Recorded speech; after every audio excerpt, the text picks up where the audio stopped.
Et l'action la plus importante, elle doit aller vers la paix.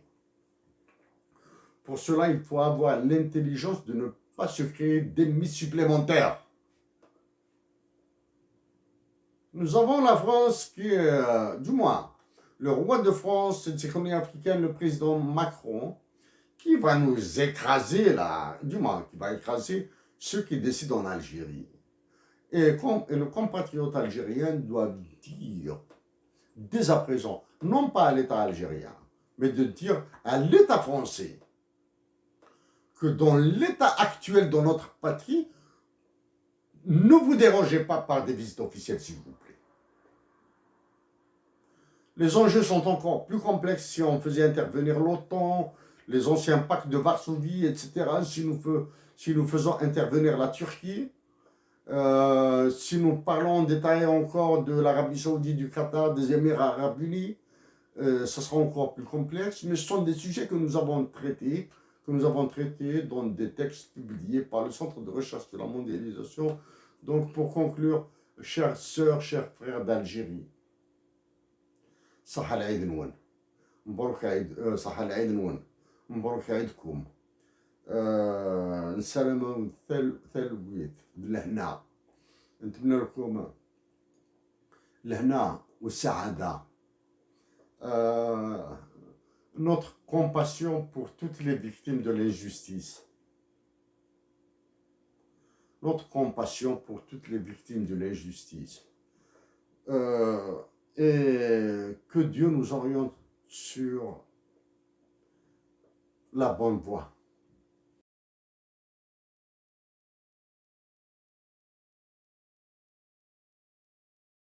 Le deuxième élément qui rentre en jeu dans l'endettement international, c'est obligatoirement la valeur du dinar algérien.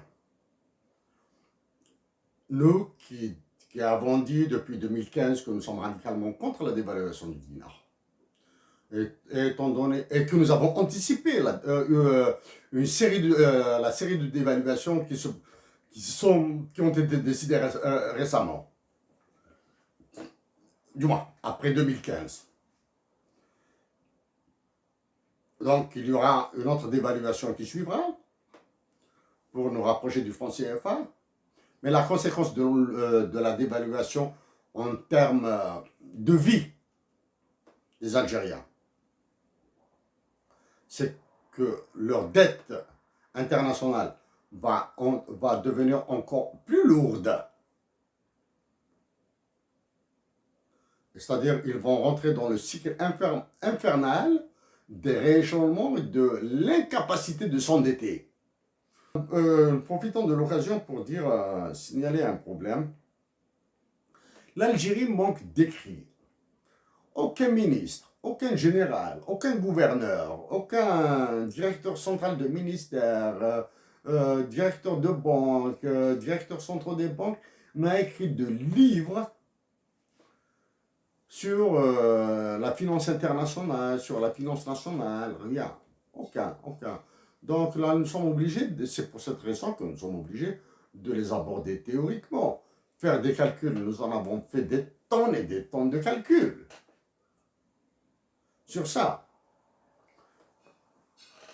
Donc, la dévaluation du dinar va encore alourdir la charge de la dette sur chaque Algérien. Ça, au lieu d'assurer, de faire des efforts pour alléger la dette des Algériens, les générations futures des Algériens, parce que la dette, elle se transmet comme le sida, comme le typhus, comme le malaria, comme la contamination de la dette. Elle se répercute sur les générations futures. C'est-à-dire, il faut poser la question, avec quoi seront soignés les Algériens, avec quoi seront-ils éduqués, de quoi vont-ils se nourrir, etc. Contre la dette internationale s'alourdir. Ça, c'est le deuxième ou troisième élément. L'autre élément maintenant. On vous bassine avec des taux de croissance, etc. vous n'avez qu'à jeter un coup d'œil sur la série de calculs que nous avons faite. Quand on vous dit qu'il y a une récession de 3%, de 3,5%, de 4%, de 4%, dans l'absolu, ce taux ne signifie absolument rien dans l'absolu. Hein. Mais maintenant, en relatif, ça veut dire que s'il y a une récession de 4% par exemple, ça veut dire que le produit intérieur brut, le GDP, le Gross Domestic Product, ou de GNI, de Gross National Income, le produit national brut, de l'année prochaine par exemple, sera inférieur si le PIB de l'Algérie a été de 100 milliards de dollars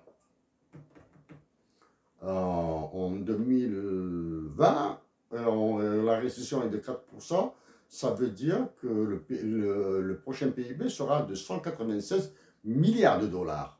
Mais maintenant, quand on vous dit qu'il y aura une croissance de 5%, c'est-à-dire à peine si vous rattrapez le niveau de 200 milliards de dollars, hein, c'est-à-dire une croissance qui suit une récession, n'est pas une croissance. C'est à peine un rattrapage. Ça, c'est pour le jeu de taux de croissance. Là. Il faut faire attention.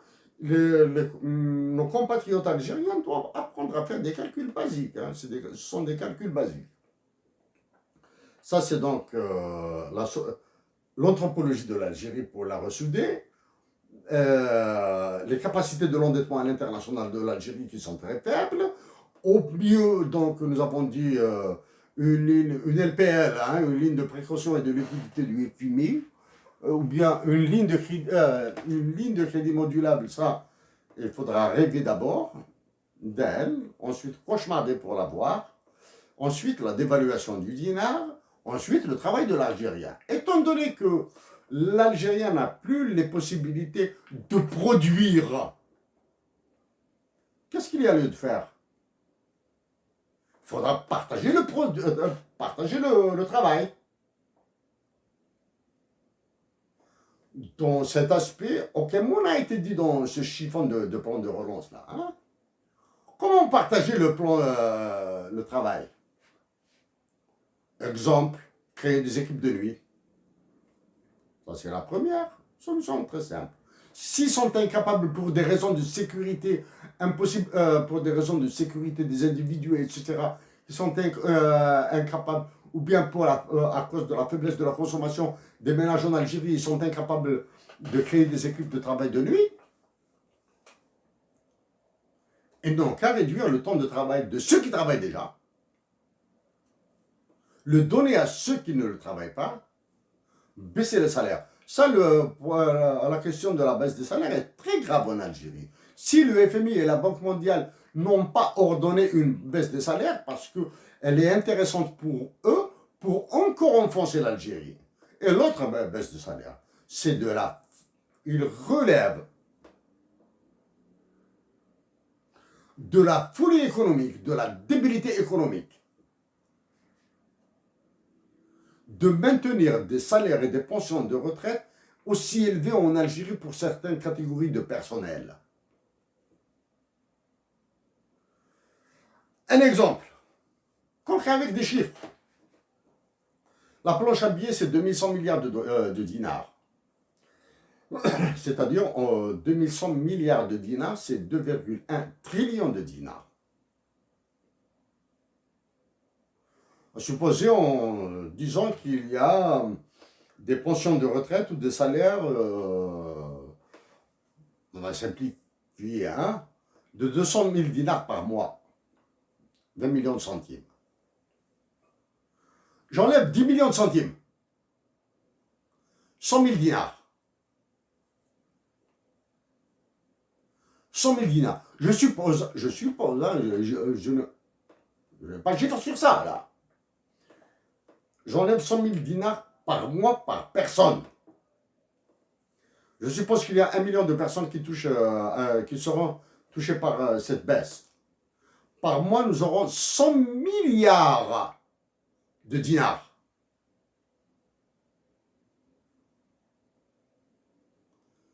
100 000 dinars multipliés par 1 milliard, 1 million de personnes, c'est 100 milliards de dinars par mois. Par année, ça sera 100 milliards multipliés par 12. 100 milliards. 100 par 12, c'est 1200. C'est 1200 milliards de dinars par année. 1200 milliards de dinars par année, là. On baisse des salaires. Et des pensions de retraite. Quatrième élément. Quatrième ou cinquième élément. La paix en Algérie. La paix à l'intérieur entre Algériens. Si les Algériens continuent dans la violence, dans les manifestations, donc on va dépenser encore de l'argent pour la police, pour la gendarmerie, pour l'armement qu'ils utilisent, pour les nourrir, etc. etc. C'est-à-dire bloquer le travail, empêcher les gens d'aller travailler, empêcher les gens d'aller se soigner, empêcher les gens d'aller à l'école, empêcher d'aller les étudiants d'aller à l'université, etc. Donc la paix en Algérie, nécessaire.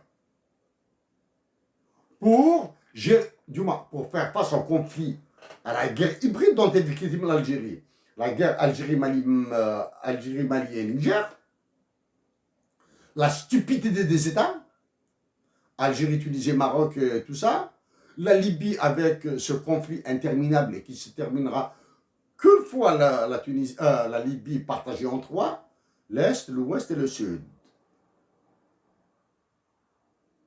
Voilà.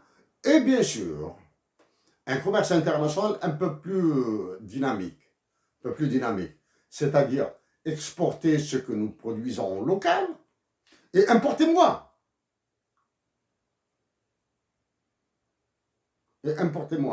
Voici l'un dans l'autre, un petit peu les mécanismes. Les mécanismes. Maintenant, pour pouvoir faire ça, on revient. Donc, sans ces conditions dont nous avons parlé, c'est-à-dire régler la question des taux d'intérêt bancaires, régler la question de la paix en Algérie, régler la question anthropologique de l'Algérie. Non, ce sera la Banque centrale, le gouvernement et les généraux vont encore manipuler les gens. Il y aura encore de la violence. Les taux d'intérêt bancaires vont rester bas, alors que rien n'interdit à la Banque centrale de définir deux politiques d'intérêt, de taux d'intérêt différents. Pour les dépôts à 30 ans, à 25 ans, à 10 ans, etc. Et pour les prêts d'investissement. Pour l'investissement, monsieur, à condition que je contrôle ton investissement. Donc, la participation de l'État et le contrôle de l'État sont obligatoires. Pour le commerce international, à peine, la frontière avec la Libye ouverte, à peine une réaction immédiatement après. Une opposition ferme d'une partie des dirigeants libyens s'est fait savoir à l'Algérie. Pardon. Ok, le dernier élément, nous allons arrêter ça mais, non, parce que c'est très long, parce que nous allons reparler de ces aspects d'une manière un peu plus technique, avec l'Organisation mondiale du commerce à qui nous allons nous adresser. Nous allons nous adresser encore une fois à la Banque mondiale et au Fonds monétaire international. Si rien ne s'y oppose, bien sûr. Il y a la diplomatie algérienne maintenant.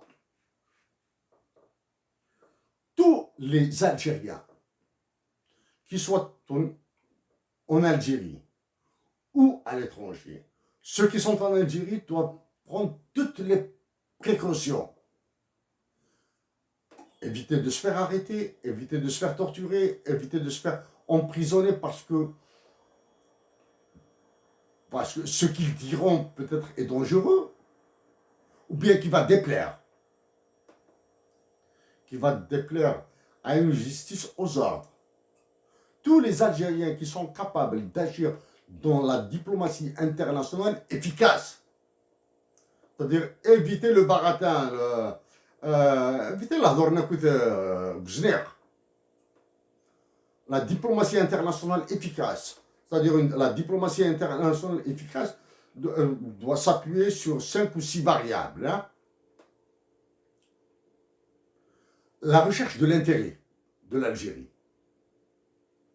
la finesse dans l'argumentation,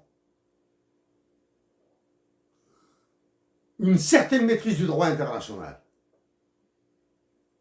une compréhension des mécanismes de fonctionnement des institutions internationales. Si on doit s'adresser à l'ONU, on s'adresse dans le langage de l'ONU. Si on s'adresse au FMI, on s'adresse dans le langage du FMI. Hein. C'est-à-dire, ça doit pas aller. Les dispositions de transparence, il n'y a pas de loi au niveau du FMI, il y a des dispositions de transparence. Ce qu'on appelle disclosure, c'est-à-dire la divulgation des accords secrets. Disclosure, divulgation des accords secrets. De la responsabilité sociale des entreprises, the business social responsibility of the companies, the foreign companies which will intervene in Algeria via the FDI, the foreign direct investments. C'est-à-dire la responsabilité sociale des entreprises étrangères qui vont intervenir en Algérie, qui vont s'installer en Algérie dans le cadre des investissements directs étrangers. Et surtout les brownfield. Brownfield, c'est là quand on prend une entreprise, on l'absorbe, ensuite on la lâche. Ce qu'on appelle créer des cadavres. Donc, tous les compatriotes algériens qui sont en mesure de défendre l'Algérie auprès des institutions internationales doivent foncer là. Parce que la diplomatie actuelle, celle qui s'annonce, ce sera une diplomatie de soumission. Remarque. Elle va encore aggraver la soumission de l'Algérie parce qu'il y a des rapports violents à l'intérieur même de l'Algérie. Donc,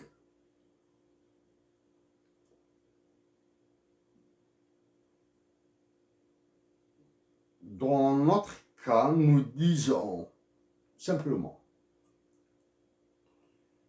que nos compatriotes algériens doivent fédérer toutes leurs énergies, toutes leurs forces pour ramener la paix en Algérie. Ça, c'est la première. 2, nous continuons à dire qu'en continuant sur cette lancée de résistance et de résilience, la nation algérienne silencieuse, pas les manifestants naïfs et innocents manipulés, sont en train de réussir une merveille.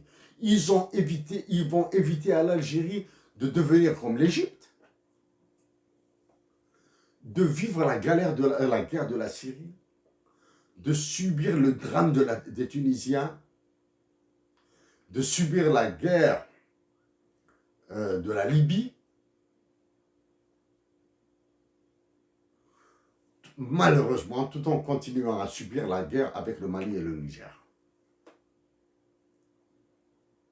Oui, il est probable que nos compatriotes d'Algérie se diront que c'est des aspects très ésotériques qu'ils ne maîtrisent pas, nous convenons avec eux.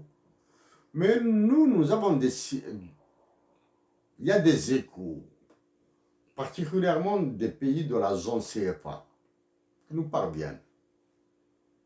Même indépendamment de ces échos. Nous allons continuer à défendre notre patrie à la défendre par l'amour. Et l'amour tout seul ne suffit pas, il faut agir. Et l'action la plus importante, elle doit aller vers la paix. Pour cela, il faut avoir l'intelligence de ne pas se créer d'ennemis supplémentaires. Nous avons la France qui est, du moins, le roi de France et de ses colonies africaines, le président Macron, qui va nous écraser là, du moins, qui va écraser ceux qui décident en Algérie. Et le compatriote algérien doit dire, dès à présent, non pas à l'État algérien, mais de dire à l'État français que dans l'état actuel de notre patrie, ne vous dérangez pas par des visites officielles, s'il vous plaît. Les enjeux sont encore plus complexes si on faisait intervenir l'OTAN, les anciens pactes de Varsovie, etc. Si nous faisons intervenir la Turquie, si nous parlons en détail encore de l'Arabie Saoudite, du Qatar, des Émirats Arabes Unis, ce sera encore plus complexe. Mais ce sont des sujets que nous avons traités dans des textes publiés par le Centre de recherche de la mondialisation. Donc, pour conclure, chères sœurs, chers frères d'Algérie, صح العيد نون مبروك عيد صح العيد نون مبروك عيدكم نسلموا ثلويت بالهنا نتمنى لكم الهنا والسعادة notre compassion pour toutes les victimes de l'injustice. Notre compassion pour toutes les victimes de l'injustice. Et que Dieu nous oriente sur la bonne voie. Et pour que Dieu nous oriente sur la bonne voie, nous devons d'abord montrer nos dispositions à aller sur la bonne voie, la voie de la paix et du développement par redevenir des frères.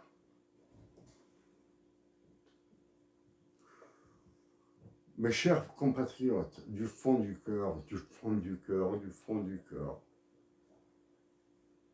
allez-y vers la paix, allez-y vers l'amour. Continuez à résister. Une dernière fois, صحة العيد ونكوي صحة لكم وبقى على خير.